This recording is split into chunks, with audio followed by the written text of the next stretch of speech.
Telangana politics మరోసారి రైతుల చుట్టూ తిరుగుతున్నాయి. సీఎం రేవంత్ రెడ్డి ప్రతిష్టాత్మకంగా అమలు చేసిన రైతు రుణమాఫీ అంశంపై అధికార ప్రతిపక్షాల మధ్య డైలాగ్ వార్ కంటిన్యూ అవుతోంది.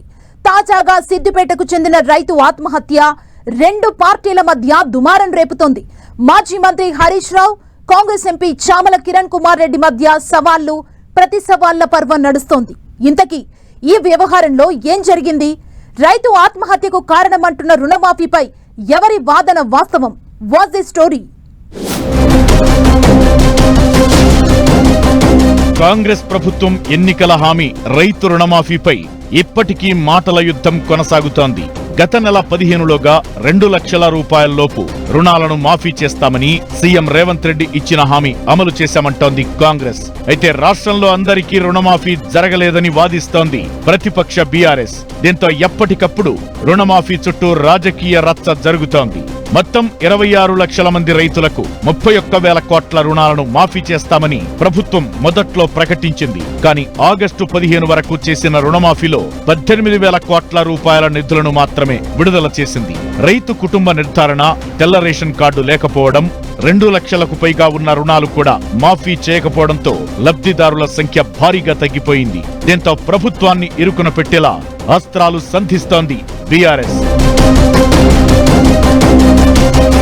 తాజాగా మేడ్చల్ జిల్లాలో రైతు సురేందర్ రెడ్డి ఆత్మహత్య వ్యవహారాన్ని సీరియస్ గా తీసుకున్న బీఆర్ఎస్ రైతు రుణమాఫీపై ప్రభుత్వంపై తీవ్ర విమర్శలు చేసింది. దీంతో రైతు ఆత్మహత్య వివాదం రెండు పార్టీల మధ్య తారాస్థాయికి చేరింది.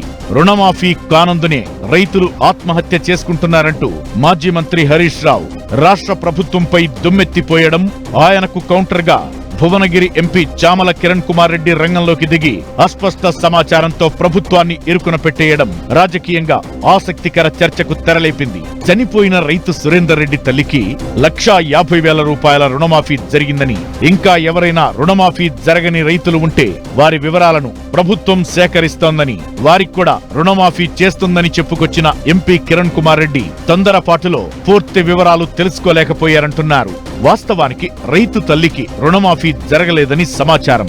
రైతు సురేందర్ రెడ్డి, ఆయన తల్లి ఒకే రేషన్ కార్డులో ఉండటం, ఇద్దరి రుణాలు కలిపి 2 లక్షలకు పైగా ఉండటంతో రుణమాఫీ జరగలేదని చెబుతున్నారు.